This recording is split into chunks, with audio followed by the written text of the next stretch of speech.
కథాభిమానులందరికీ స్వాగతం అండి. ఇప్పుడు నేను చెప్పబోయే కథ తెనాలి రామలింగ కథల్లో ఒక కథ.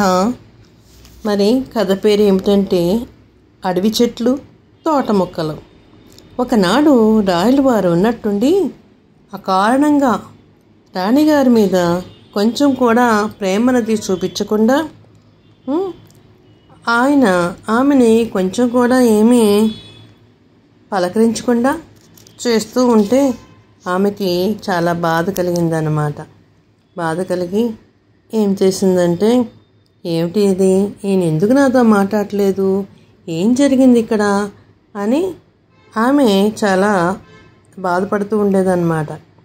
అలాగా బాధపడుతూ ఉండగా ఏం చేయాలి, నేను ఎవరిని అడిగి నా సమస్యను పరిష్కారం చేసుకోవాలి అని అనుకునేసరికి మనకి మన మహారాణి గారికి మన తెనాలి రామకృష్ణ గుర్తుకొచ్చాడు. గుర్తుకు రావడంతోనే తెనాలి రామకృష్ణని తన మందిరానికి రమ్మని కబురు పెట్టింది. రామకృష్ణ అంటేనే ఎంతో గొప్ప పేరు గల వాడు కదా, అందువల్ల అంతఃపురంలో వెళ్ళడానికి చాలా చక్కటి అధికారం ఉంది ఆయనకి. ఎందుకంటే రాణిగారన్నా రాజుగారన్నా ఎవరు కూడా ఏ భటులు కూడా ఆయన్ని అడ్డు పెట్టరు. ఎందుకంటే ఆయనకి ఉన్నంత గొప్ప కీర్తి ప్రతిష్టలతోని అధికారంతో అతను చాలా చక్కగా రాణివారి మనసులో బాగా మంచిగా అయ్యారన్నమాట. అయితే రామలింగడు అంతఃపురంలోకి ప్రవేశించే అధికారం ఉంది ఆయనకి. ఎవరు అడ్డు చెప్పరు. ఆయన తిన్నగా రాణిగారి దగ్గరికి వెళ్ళిపోయారు. అంటే అదే ఎవరినైతే లోపల రావడానికి ఆస్కారం ఇవ్వరు. కానీ మన రామలింగడికి అన్ని రకాలుగా కూడా వాళ్ళు అధికారాన్ని ఇచ్చేశారు. రాణిగారి దగ్గరికి వెళ్ళాడు మన రామలింగ కవి. నా వల్ల మీకు ఏం సహాయం కావాలి మహారాణి అని అడిగాడు. రాయలవారికి నా పైన ఎందుకు అలక వచ్చింది, ఎంత బొర్రాలు భద్ర కట్టుకున్నా కారణం కనిపించట్లేదు, కారణం తెలిస్తే క్షమాపణ వేడుకుంటాను అంది రాణి. కోపం వచ్చి ఏమన్నారు, ఏం చేశారు అని రామలింగడు అడిగాడు. ఏమీ అనరు, ఏమీ చెయ్యరు, అదే వచ్చిన చిక్కు అంది రాణి. ఆయనకు కోపం వచ్చినట్టు మీకు ఎలాగా తెలిసింది, దీనికి రుజువు ఏమిటి అని తిరిగి అడిగాడు.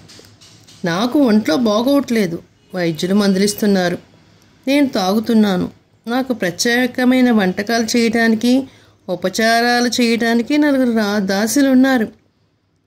అది వరకు నాకు ఏమాత్రం ఒంట్లో బాగోకలేకపోయినా కొంచెం నీరసంగా ఉన్నా సరే వెంటనే రాయలవారు వచ్చి స్వయంగా మందులిచ్చి నన్ను తాగమనేవారు. నా ఆరోగ్యం గురించి పదే అడుగుతూ ఉండేవారు. ఇప్పుడు నాకు ఏ జబ్బు లేదని, మందులు ఉపచారాలు అనవసరమని అంటున్నారు అంది మహారాణి. అది విన్ని రామలింగడు ఆశ్చర్యపోయాడు. ఎందుకంటే రాణి గర్భవతిగా ఉంది. గర్భవతిగా ఉన్నప్పుడు ఏం చేయాలి, చాలా కేర్ తీసుకోవాలి కదా. అలాంటిది ఏమీ తీసుకోవట్లేదు మన రాయలవారు.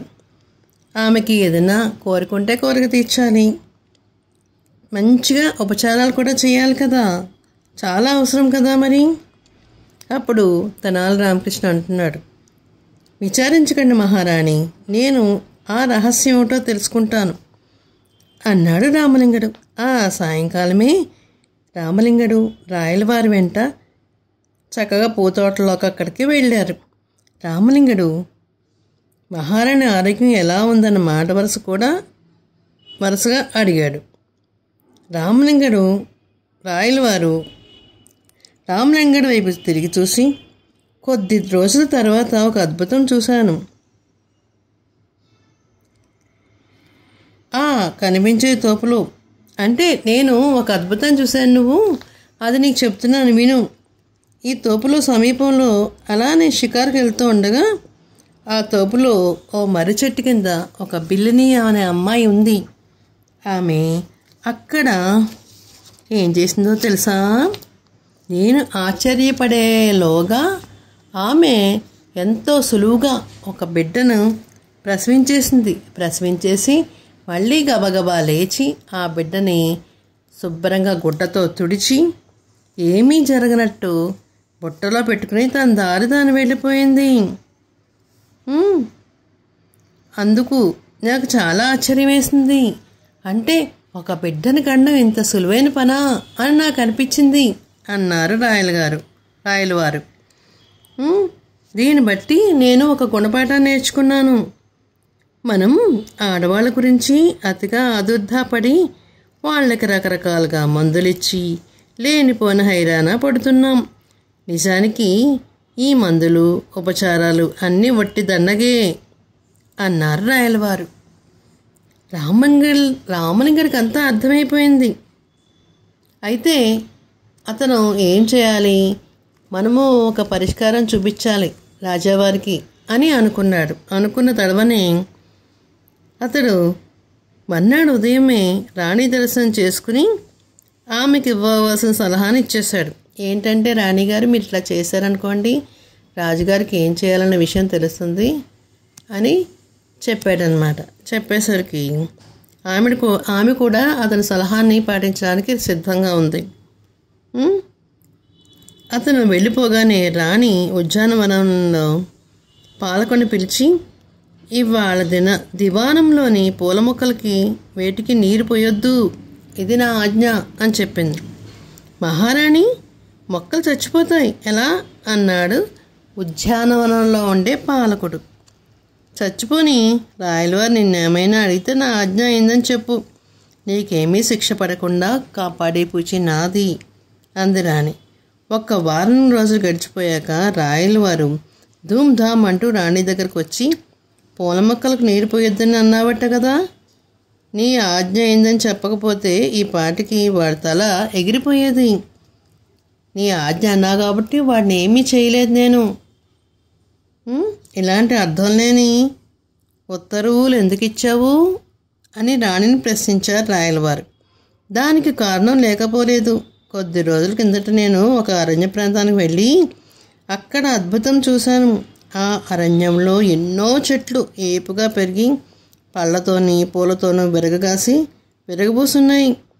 నేను విచారించాను, ఏమిటి ఈ అడవికి తోటమాలి లేడే, నీళ్ళు పోసేవాళ్ళు ఎవరు లేరే, ఈ చెట్టుకు ఎవరూ నీరే పోయట్లేదు కదా అని తెలిసింది. అటువంటప్పుడు ఈ ఉద్యానవనానికి ఒక తోటమాలి నీరు పోయడము దేనికని మానిపించేశాను అంది రాణి. అడవి చెట్లకి తోట మొక్కలకి సాపత్యమేమిటి, అదేమిటి అలా అంటున్నావు నువ్వు అన్నారు రాయలవారు. రాణికి బిల్లశ్రీకి మాత్రమేనా సాపత్యము అంది రాణి. ఓ అదా సంగతి, ఓహో ఇదంతా నేర్పింది మన రామలింగడు కదా అన్నాడు రాయలవారు. ఆ రోజు నుంచి రాయలవారికి ఎలాగా రాణికి అన్ని సపర్యలు చేస్తూ చక్కగా ఆమెని ఔషధాలు ఇస్తూ తను చేసిన తప్పుని గ్రహించి భార్యను చాలా చక్కగా చూసుకోవడం మొదలుపెట్టారు. ఎవరైనా గర్భిణీ స్త్రీగా ఉన్నప్పుడు ఆమె కోరికలు తీర్చాలి, ఆమెకు ఎలాంటి అవసరాలున్నా కూడా దగ్గరుండి చూసుకోవాలనేసి ఈ కథలో నీతి అన్నమాట. చూసారా, మన రామలింగ కవి రాయలవారికి ఎలా విడమర్చేలాగా తన తప్పు తాను తెలుసుకునేలాగా చేశాడో చూడండి. మరి ఎంత చక్కగా చెప్పాడు. రాణివారు కూడా చాలా సంతోషపడ్డాడు. అందుకే ఏదైనా అవసరం వచ్చినప్పుడు మహారాణులు మన రామలింగ కవిని ఎప్పుడు కూడా ఏదో ఒక కష్టం వచ్చినప్పుడు వాళ్ళు తప్పనిసరిగా ఆయన సలహాను తీసుకుంటూ ఆయన చెప్పినట్టుగా నడుస్తూ ఉండేవారన్నమాట. రామలింగుడు అంటేనే హాస్యం. ఆయన ఏది చెప్పినా కూడా చాలా చక్కగా వివరించి చెప్పేవాడు. ఎవరిని నొప్పి కలిగించేవాడు కాదు. అందులోని రాయలవారంటే మహా ఇష్టం. ఆయన దగ్గరే కూర్చుని ఆయనకి మంచి మంచి సలహాలు ఇస్తూ సంప్రదింపులు చేస్తూ ఎటువంటి కష్టం వచ్చినా ఆయనకి దగ్గరుండి అన్ని రకాలుగా కూడా సేవలు చేస్తూ ఆయనతో పాటు చాలా చక్కగా ఉంటూ అన్ని రకాలుగా కూడా ఆయన చాలా బాగా చేసేవాడు అన్నమాట. అయితే మరి తెలుగువారికి ఇప్పకాంతికి లైక్ చేసి షేర్ చేసి సబ్స్క్రైబ్ చేసి కామెంట్ రూపంలో పెట్టండి మరి.